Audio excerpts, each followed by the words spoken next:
자, 그럼 이제 김본스타님의 투자 레슨 진행해 보도록 하겠습니다. 네, 안녕하십니까. 네. 네. 자, 김본스타님의 원포인트 투자 레슨 현재 지금 시작해 보도록 하겠습니다. 오늘 같은 경우에 지금 삼성전자 오늘 이슈가 있었죠. 그로 인해서 이 삼성그룹주 자체가 2% 넘게 급등한 모습이었습니다. 여기에 대해서 그리고 효성첨단소재는 어떻게 시장 대응을 해서 1위를 차지하실 수 있었는지까지 얘기 들어보도록 하겠습니다. 네, 김본스타님 시작해 주세요. 네, 안녕하십니까. 제가 좀 마음이 급해서 빨리빨리 얘기하려고 멘트가 먼저 나갔었는데 접니다. 전데 사진이 너무 잘 나왔다는 얘기가 있어요. 근데 실물하고 많이 다른가요? 잘 모르겠습니다. 일단 저는 이제 은행 쪽 근무했고 뭐 증권사 근무하고 리서치 근무하고 기금 쪽에서 근무했었고요. 그다음에 뭐 지금은 이런 걸 하고 있습니다. 근데 자격증 많죠? 자격증 많은데 제가 그런 얘기를 했던 것 같아요. 우리나라 자격증, 증권 자격증 뭐 한 달 아니면 일주일이면 다 딴다고 공부하면 저 중요한 자격증들은 아닙니다. 이거 그냥 공부 열심히 하면 다들 딸 수 있다. 근데 이거조차 없으면 좀 이상하다. 저 이런 얘기 좀 드리고 싶습니다. 자, 다음 넘어가면요. 이거 1등 했을 때 제가 유일하게 한 번 1등 했거든요. 투자대회에서. 그냥 올려놓은 건데 제가 원래는 가치 투자를 많이 해요. 성장형 가치 투자 컨셉이라서 제가 성장하는 가치 투자를 하고 가치주들 중에 성장성이 있는 종목들 위주로 많이 하는데 새로운 성장성을 가진 종목들. 그런데 이제 그런 이유는 뭐냐면 가치주를 너무 오래 가지고 있으면 지루하고 힘듭니다. 개인 투자하면 절대 그렇게 투자라고 하면은 너나 해 이런 얘기 합니다. 그래서 뭐 성장형을 좀 넣어서 성장성이 있고 빠른 종목들 위주로 좀 많이 하는데 그러다 보니까 너무 이제 종목들이 상당히 좀 실적도 갖춰야 되고 사업성도 갖춰야 되고 이슈도 있어야 되고 그런 종목들만 잘하는 거 아니냐라고 하도 뭐라고 하길래 사실 저는 차트 잘한다. 나도 차트 잘 본다. 라는 걸 보여주려고 이때가 이제 대선 테마주였어요. 이걸로 수익을 좀 크게 낸 적이 있는 걸 그래서 한번 차트 매매로 붕붕 썰어가면서 매매했었거든요. 그때 이제 이런 수익률을 거뒀었다. 이런 얘기 좀 드리고 싶고요. 요건 이제 효성 첨단 소재 관련 내용입니다. 제가 이제 7월 19일, 요건 원래 7월 초에 얘기 드렸던 내용이 있는데 그때는 톡에스타 방송을 하지 않았기 때문에 그때 얘기는 빼겠습니다. 근데 그 7월 19일 날 이제 효성 첨단 소재에 대해서 이렇게 분할 매수 이미 들어간 상태죠. 저희는 이미 들어간 상태로 이렇게 이제 전체적으로 이제 내용을 좀 많이 올려드렸었고요. 이때 효성 첨단 소재에 집중했던 계기는 뭐냐면 7월 1일 날 이제 일본이 수출 규제를 하게 되면서 이게 일본이 1탄에서 끝나지 않는다. 이거 2탄, 3탄까지 간다. 이런 얘기들이 나돌기 시작하면서 그럼 그 다음은 뭔가를 찾다가 보니까 탄소섬유 쪽을 이제 제가 발견을 했는데 탄소섬유 관련주가 뭐가 있었지 하면서 한참 찾고 있는데 제가 여기서 감사 말씀을 하나 드려야 될 것 같아요.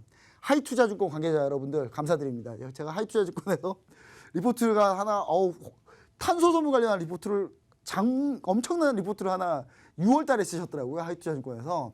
참 감사드립니다. 제가 그게 많은 도움이 됐습니다. 제가 많은 도움이 돼가지고 그때 미리 알고 있었거든요. 효성 첨단 소재를. 그래서 그때 이제 좀 들어갔었고요. 그리고 나서 이제 저희가 이제 8월 21일 날 이때 이제 장중에 20% 시초가에 20% 이상 급등을 했었거든요. 그때 이제 바로 시초가에 그냥 매도해버렸습니다. 시초가에 매도했는데 그때 이제 보시면 8시 53분 장전이죠. 장전 시작 전 시초가의 비중 절반 수익 실현 해서 깔끔하게 했는데 왜 그럼 수익 실현을 했냐 절반 정도.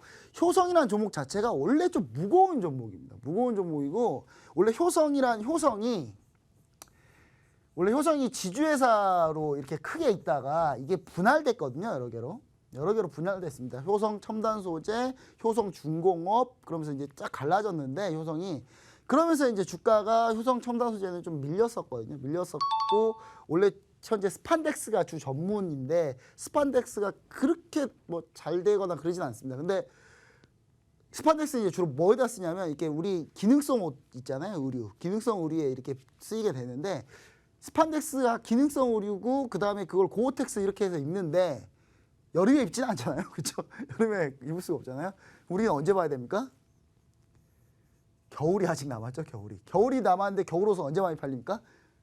가을 후반부에부터 팔리기 시작하잖아요. 그래서 효성 첨단 소재가 또 그때 탄소수명 관련 이슈도 있고 그때 성수기 들어가면 이 스판덱스가 성수기 들어가기 시작하면서 그때 타이밍을 다시 한번 노리기 위해서 이거 하고 끝난다는 게 아니라 그래서 이제 비중 절반만 수익 실현을 했던 부분이다. 이렇게 좀 얘기를 하고 넘어가도록 하겠습니다. 제가 그래서 이제 좀 수익이 조금 이제 좀 민망하지만 그래도 지난주 수익률 1위를 하게 됐습니다. 자, 효성 첨단 소재입니다. 그래서 지금 차트로 보시면은 이날이죠. 이날 시초가에 그럼 장대 음봉이 나왔어요. 근데 그거 아시죠?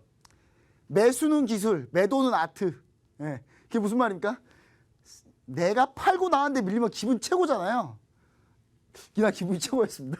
기분이 최고였는데 되게 좋았어요. 되게 좋았는데 중요한 건 아직 절반의 비중이 있죠. 절반의 비중이 있는데 여기서 이제 제가 볼 때 이제 오늘 주요 라인이 깨졌기 때문에 주요 라인 살짝 이탈했죠. 살짝 이탈해서 조금 더 밀려서 결국은 12만 7천 원대 가격대까지는 내려오지 않을까라는 생각을 하고 있고요. 그때 내려오게 되면 저희는 다시 한번 비중을 조금 더 실을 예정입니다. 저는 이제 보통 어떻게 진행을 하냐면요. 제가 트레이딩 관련한 얘기를 계속 드릴 때 항상 시초가 종가만 주로 많이 얘기 드릴 거예요. 왜냐하면 저희는 매매를 절대로 어렵게 안 합니다. 어떤 전문가분들 어떤 분들 같은 경우는 막 얼마 가격 이하에 사세요. 분할로 나눠서 사세요. 몇 초에 꼭 사세요. 이렇게 사면 우리 시청자분들이 너무 힘들잖아요. 계속 보고 있는 게 아니라. 그래서 저는 시초가 종가예요. 시초가 종가. 시초가 아니면 종가, 시초가 아니면 종가. 매매를 거의 시초가 아니면 종가, 정말 장중에 큰 변동이 있지 않는 한 시초가 아니면 종가로 매매하는데 그게 검증하기도 되게 편합니다. 왜냐하면 차트에 시종가는 다 써지잖아요. 마우스 커서를 여기 딱 대면 이렇게 쭉 뜨죠. 시초가, 종가. 그래서 제가 얘기 드리는 트레이딩은 거짓이 있을 수가 없어요. 그렇죠? 거짓 있을 수가 없습니다. 야, 굳이 왜 이렇게 하냐? 자신 있으니까, 그쵸? 자신 있으니까 이렇게 하는 겁니다. 남들은 이제 이렇게 해가지고 가격대를 어떻게 어슬쩍 넘어가려고 하는 분들 이런 분도 계시다고 하더라고요. 여기는 없겠지만, 근데 그렇다고 하더라고요. 근데 저는 전혀 그러고 싶지 않아가지고 시초가 종가 위주로만 매매를 합니다. 그래서 매매하시기 되게 편해요. 장중에 가만히 있다가 장 시작할 때, 장 끝날 때만 딱 보시면 됩니다. 일단은. 이렇게 해서 이제 조금 보고 있고 최고 목표가는 얼마까지 보느냐 사실 저평가 주거든요. 효성 첨단 소재가 가치주기도 합니다. 가치주기도 한데 요즘 가치주를 잘못하면 큰일 나요. 왜냐하면 요즘에 시장이 가치주가 싸다 그래서 안 올라갑니다. 성장성이 있어야 되겠죠. 성장성이 있어야 올라오거든요. 근데 효성 첨단 소재는 성장성이 아주 크게 담보돼 있지 않았다가 이번에 이날이 어느 날이냐면 문재인 대통령이 방문한 날이에요. 다음 날 방문했죠. 이날 방문했다가 그 전날 방문했고 그때는 이제 장 끝났으니까 장 시작하자마자 급등했던 거죠. 그러니까 이런 이슈가 있었는데 아마 추가적으로 상승할 가능성이 있다. 근데 밸류에이션을 다시 해봐야 될 것 같습니다. 밸류에이션 다시 해봐야 되는데 제가 PR을 주로 많이 쓰게 하는데 저는 이제 조정 PR을 많이 써요. 제가 제 나름대로의 PR을 조정해서 씁니다. 그래서 조정해서 쓰는데 이거는 어디나 똑같아요. 이거는 증권사 리서치 팀들마다 다 자기들이 보는 PER 기법이 다 따로 있거든요. 그러니까 조정 PER 다들 쓰고 있고 그게 증권사들 노하우예요. 노하우인데 제 것도 노하우라서 얘기는 안 드리겠습니다. 일단 자 오늘 각 금융기관이 하는 일 좀 해볼게요. 자 우리가 투자자별 매매 현황이에요. 우리가 이거 매일 보잖아요. 매일. 근데 이거 보면서 여러분들 혹시 이게 무슨 의미를 하는지를 알고 계시나요? 저는 이걸 알고 보는 거하고 알지 못하고 보는 거는 많은 차이가 있다고 생각하거든요. 우리가 흔히 보는 이 외국인은 과연 한 명일까요? 여러 명이겠죠, 그렇죠? 외국인이 엄청 많습니다. 노란 머리, 센 노란 머리, 덜 노란 머리, 이렇게 많이 있어요. 많이 있고 가끔 이제 검은 머리도 있고 백색 머리도 가끔 있고 그래요. 근데 이 외국인들이 합산해서 이런 매매에 대한 내용이 나오겠죠. 근데 중요한 거는 뭐냐? 외국인들끼리 제가 기관에 있어 보니까 외국인들끼리 치고받고도 많이 해요. 그러니까 외국인이 같이 한 곳에서 포지션 한 번에 다 들어가는 경우 그렇게 많지 않습니다. 많지 않고요. 외국인들끼리도 대단히 많이 치고받고 많이 한다. 이렇게 보시면 좋을 것 같은데 하지만 이 외국인들 중에 상당수는 뭐냐? 패시브 펀드가 좀 많이 있어요. 그래서 우리 MSCI EM 지수 변경 비중 조절, 한국이 비중이 좀 줄었죠. 이머징 마켓 비중, 한국의 비중이 줄면서 외국인이 매도가 많아졌잖아요. 그게 왜 그러냐? 패시브 펀드 자금이 많기 때문에 그래요. 패시브 펀드라는 건 뭐냐? 예를 들어서 내가 뭐 그랬으면 좋겠습니다만 제가 워렌 버핏쯤 돼요. 자산을 뭐 몇십조 굴려요. 그러면 그 몇십조를 막 삼성전자 몰빵 이렇게 하진 않을 거 아니에요. 그렇죠? 투자를 어떻게 하냐? MSCI, 모건스탠리 이 지수 가지고 각 나라별로 이렇게 비중이 다 정해져 있습니다. 모건스탠리 그거를 이제 그 인덱스를 판매하는 거예요. 그렇게 해가지고 그러면 이제 그 인덱스를 보고 벤치마크를 만들어가지고 내 자산의 대부분을 분산을 시켜놓고 그 다음에 일부 자금 가지고 뭐 효성 첨단 소재를 산다든지 다른 종목을 산다든지 해서 수익률을 비트하는 그러니까 그런 형태로 펀드들이 다 운영이 되거든요. 그러니까 그런 형태로 펀드도 운영이 되기 때문에 자금 중에 상당수는 패시브 펀드가 많다. 패시브 자금. 그 다음에 개인은 뭐 다양하죠. 자, 기관. 자, 여기서 기관이 문제인데 기관은 투신이 있고 사모펀드 있고 금융투자 있고 보험 있고 뭐 이렇게 많아. 그렇죠? 참 많죠. 근데 그럼 투신은 뭐고 다른 건 뭐냐를 우리가 봐야 되는데요. 일단 투신은 뭡니까? 정확하게 해야 돼요. 자산 운용사예요. 운용사 투신. 예, 여기만 해당해요. 예, 여기만 해당하지 중요한 건 사모펀드는 또 다릅니다. 사모펀드는 또 다른 거예요.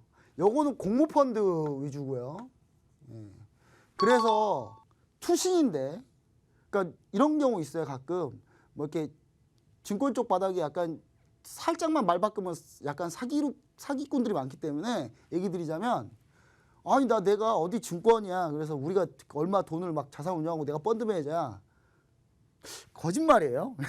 왜냐하면 증권사에는 펀드 매니저라고 부르질 않습니다. 예. 펀드 매니저가 없어요. 이거 무슨 말이에요 도대체? 증권사의 펀드 매니저? 뭐지 이거? 약간 이렇게 받아들이셔야 된다는 거예요. 예. 근데 그런 거 실수하는 그런 꾼들 많아요. 예. 좀 디테일하게 보면 다 들통난다는 거죠. 자, 그리고 그럼 여기 금융투자는 뭐냐? 자, 투신은 일단 공모펀드이기 때문에 뭐에 영향을 많이 받냐면 자금 유출입에 영향을 많이 받아요. 펀드로 자금이 많이 몰렸느냐 안 몰렸느냐. 펀드에 자금이 많이 몰리면 이쪽에서 매수가 많이 나옵니다. 예. 근데 많이 몰리지 않으면 지수가 아무리 오르고 종목이 아무리 오르려고 해도 그거를 못 사요. 제가 예전에 약 12조 정도 운영한 곳에 있었는데 정말 A, B, C라는 종목이 있었는데 이 종목들이 너무 좋았어요. 너무 좋아가지고 아 이거 진짜 매수 갈 것 같다. 분석을 딱 하고 한참 얘기를 해서 주식 운용팀하고 얘기를 하고 있는데 갑자기 리스크 관리팀에서 안 돼. 못 삽니다. 절대 못 사요. 이런 경우가 있어요. 왜냐? 한계 위험을 넘었다 그래서. 그러니까 한계 위험 수치가 있는데 그 한계 위험 수치가 넘으면 아무리 종목을 좋아도 못 사요. 그런 경우들이 있습니다. 그러니까 그런 다양한 걸 가지고 투자를 하는 거기 때문에 이 투신 같은 경우는 약간 그러니까 밸류와 성장성을 동반한 투자가 많다. 그 다음에 금융투자는 뭐냐? 예, 금융투자 써왔죠. 증권사 등 자기 자본 및 타인 자본 매매가 바로 금융투자예요. 금융투자는 주로 뭐가 많냐면 프랍이 많아요. 프랍이 뭐냐면요. 진짜 매매꾼들이죠. 네. 우리가 막 한참 매매 막 저한테 막 그래요. 저 어떤 분이 와보셔서 나 진짜 매매 잘해요. 제가 수익 정말 많이 납니다. 그럼 전 뭐라 그러냐면 그럼 프랍을 가세요. 왜 우리 회사로 오세요? 이런 얘기 하거든요. 프랍 가면 되지. 증권사 프랍 가면은 막 매매 그냥 원 없이 합니다. 예, 근데 프랍 같은 경우는 주로 단기 트레이딩. 그래서 자기 자본 트레이딩이기 때문에 증권사 같은 경우 자기 자본 트레이딩이기 때문에 수수료를 내겠습니까? 안 내겠습니까? 한국거래소에다 내는 수수료만 내면 돼요. 수수료가 낮죠? 증권사 수수료는 없을 거 아니에요. 자기 자본 가지고 자기가 투자하는데 증권사에서 그 해당 증권사에서 수수료 내요 이렇게 하겠어요? 그만큼 단기 트레이딩이 되게 많습니다. 그래서 금융투자가 얼마가 빠졌다. 그러면 금융투자가 다시 들어올 가능성이 상당히 높아요. 시간이 좀 지나면 살짝. 이게 약간 이 템포가 약간 스윙 템포랑 거의 비슷합니다. 그리고 보험사도 여러분들이 보험료를 내죠. 보험료를 내면 그 보험료를 모아가지고 보험 특별 계정, 고객이 낸 돈을 운영하는 거 특별 계정이라고 하는데 그 특별 계정에서 주문이 나갑니다. 주식을 사고 팔고 해요. 돈 굴려야 되니까. 근데 보험사가 막 테마주 하고 그러겠습니까? 보험사는 상당히 안정적인 걸 추구하겠죠. 특별 계정이니까. 특별 계정은 운용 세칙이 있어요. 운용 세칙에 위반이 되면 안 돼, 법적으로 문제가 생기거든요. 그래서 보험사는 상당히 좀 보수적인 투자를 많이 한다 이렇게 보시면 좋을 것 같고, 은행 역시 마찬가지고요. 기타금융은 그렇고, 연기금 등이죠. 그러니까 연기금 등이에요. 어느 순간 연기금 등으로 바뀌었어요. 원래는 연기금하고 우정사업부 이렇게 나눠 있었거든요. 근데 어느 순간 이게 합쳐졌어요. 합쳐져가지고 헷갈리게 사람. 주식은 안 헷갈리는데 자꾸 파생 쪽을 헷갈리게 만드는 경우들이 가끔 있어요. 그래서 예전에 우정사업부가 차익 거래를 진짜 많이 했거든요. 우정사업부가 시장 다 흔들어 놓고 막 이런 경우 많았었는데, 뭐 요즘은 이제 공모펀드 거래세 부과한 뒤로는 차익 거래 포지션이 좀 작아지긴 했는데요. 일단 연기금과 우정사업부 합쳐진 거다 이렇게 보시면 좋은데, 여기서 나오는 기타법인, 이 기타법인 뭐겠습니까? 그냥 일반 기업이에요. 일반 기업. 삼성전자도 트레이딩을 하거든요. 지분 트레이딩도 하고. 예를 들면 대한항공 같은 경우는 어떤 트레이딩 하겠습니까? 석유 관련한 트레이딩을 많이 해요. 유가가 제일 민감하니까. 이제 그런 것들에 대한 트레이딩, 실제 일반 기업체들이 주식 투자 많이 하거든요. 그래서 그런 부분들의 트레이딩은 기타 법인이 잡힌다 이렇게 보시면 좋을 것 같습니다. 자, 그 다음, 자 이제 각 금융기관 하는 일을 한번 볼게요. 은행 뭐 합니까? 여수신, 입출금 그냥 예금, 그 다음에 출금, 예금 아니면 대출이죠.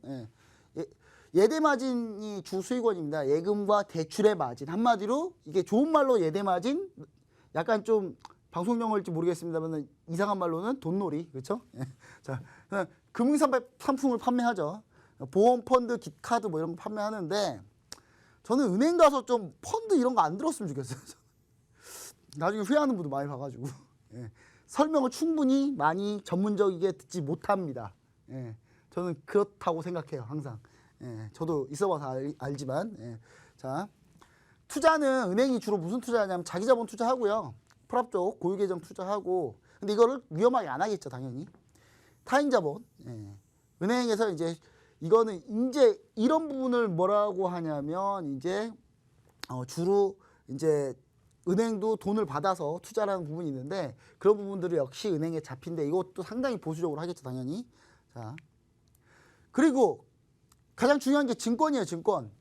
증권입니다, 증권. 증권까지 하고, 제가 볼 때 증권까지 하고 그냥 삼성전자 관련한 코멘트하고 아마 끝나야 될 것 같아요. 나머지는 다음 시간에 또 할게요. 자, 증권 쪽은 뭐냐? 우리가 증권회사는 뭐 어떤 회사를 증권사라고 하냐면요, 한국거래소, 이제 여기는 한국거래소겠죠. 한국거래소에 주문을 낼 수 있는 회원사를 증권사라고 그래요.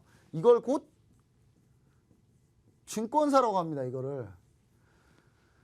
자산운용사가 증권사에 주문을 낼 수 있을까? 자산운용사 한국거래소에 주문을 낼 수 있을까요? 절대 못 내요. 돈이라는 거 혹시 보셨는지 모르겠는데, 그 돈에 나오는 주인공이 하는 역할이 뭐냐면 법인영업팀이에요, 법인영업팀. 그러니까 운용사나 펀드 매니저들한테 주문을 받는 증권사 법인영업 직원인 거죠. 즉 주문은 증권사밖에 못 내니까. 그러니까 한마디로 이러면 또 거짓말인 거예요.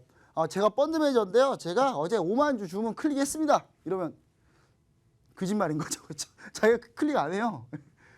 펀드 매니저 클릭 절대 안 합니다. 주문 못 내요, 펀드 매니저는. 그리고 운용사는 정확하게 프론트 데스크, 프론트 오피스, 미들 오피스, 백 오피스 이렇게 나뉘어 있습니다.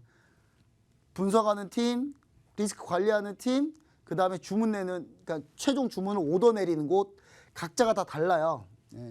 그래서 그런 거 잘 아시면은 아마 이상한 꾼들 많이 걸을 수 있습니다. 자, 증권사는 이제 주로 하는 일이 주문 중개, 모집 주선, 그 다음 증자 인수도, IPO, 회사 사채 인수합병 이런 거 많이 합니다. 자, 증권사 프랍이 프랍의 꽃이에요, 여기가. 증권사 프랍의 꽃입니다. 왜냐? 수수료가 작기 때문에, 특히 이쪽은 파생 트레이더들이 정말 난다긴다는 분들이 다 여기 모여 있어요. 저도 한번 해보고 싶었는데 제가 손이 느려가지고 잘 안 되더라고요. 그 다음에 타인자본 트레이딩, 이건 증권사 일임을 받기도 하거든요. 증권사 직원이 일임을 받기도 하기 때문에 이 부분이 진행이 된다고 보시면 좋을 것 같습니다. 자, 그래서 이제 더 하면은 너무 길어지니까 제가 이제 마지막으로 요거만 삼성전자 얘기만 간단하게 하고 마치겠습니다. 자, 삼성전자 같은 경우가 현재 국정농단 사건으로 이재용 부회장이 이제 파기환송됐죠. 상고심에서 아마 1년 이상 유무죄 법정 싸움을 예고하고 있습니다. 파기환송심에서 대법원 취지대로 갈 가능성이 높아지면서 경영권이 이제 불확실하다 이렇게 보고 있는 것 같아요. 그러니까 파기환송심이 웬만하면 대법원의 취지대로 따르니까. 근데 과연 그럴까? 전 이 부분은 약간 동의가 안 되거든요. 그래서 아마 파기환송심에서 조금 더 치열하게 심리해서 대법원에 그대로 따라가지는 않을 가능성은 분명히 있다. 전 이 부분을 좀 얘기 드리고 싶고요. 그 다음에 주주총회에서 이사 임기 연장 안건이 문제인데 이렇게 되면 이제 과연 이사 임기를 연장할 수 있을 거냐. 근데 저는 이것도 약간 가능하다고 봅니다. 가능하다고 보고 있기 때문에 제가 봤을 때는 요 두 부분이 크게 흔들리지는 않을 것 같다라는 생각을 좀 가지고 있고요. 한일 갈등 속에서 삼성전자가 국산화 및 국가 이제 악영향을 받을 우려가 많다라고 지금 시장이 하면서 그러면서 급락을 했잖아요. 과도한 우려예요. 저는 굳이. 왜냐하면 저희가 상권분립의 나라니까 사법부의 판단을 존중해줘야 됩니다. 물론 공과 가가 있는데 공과 가가 있죠. 당연히 공과 가가 있는데 사법부의 판단이잖아요. 존중을 해줘야죠. 존중해주고 국산화를 그러면 삼성전자가 안 할 거냐. 일본하고 소재 수출 지금 싸우고 있는데 안 할 거냐. 이건 이재용 부회장이 여기 있든 다른 곳에 있든 간에 합니다. 이거는 할 수밖에 없는 상황인 거예요.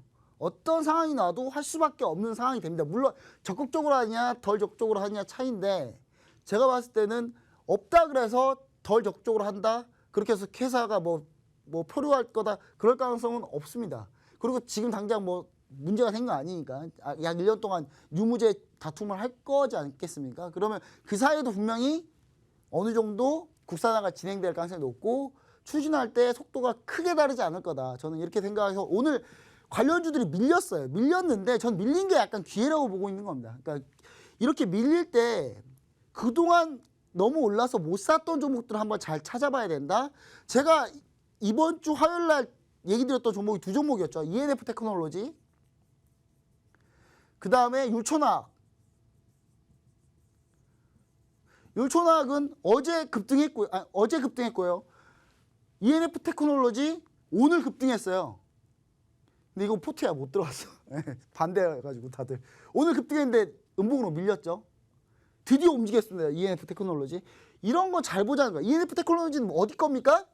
이건 LG 디스플레이 위주예요. 그러니까 이런 투자 아이디어도 갈 수 있다라는 거예요. 제가 해드리고 싶은 건. 근데 ENF 테크놀로지 같이 밀렸어요. 밀릴 이유가 없는데 사실. 사실 ENF 테크놀로지가 삼성전자 빈메모리 쪽도 한번 생각해 봤었기 때문에 그것 때문에 약간 밀린 건 있습니다. 물론. 자, 그 다음에 IT 소재 장비주도 급락은 기회인가 위기인가.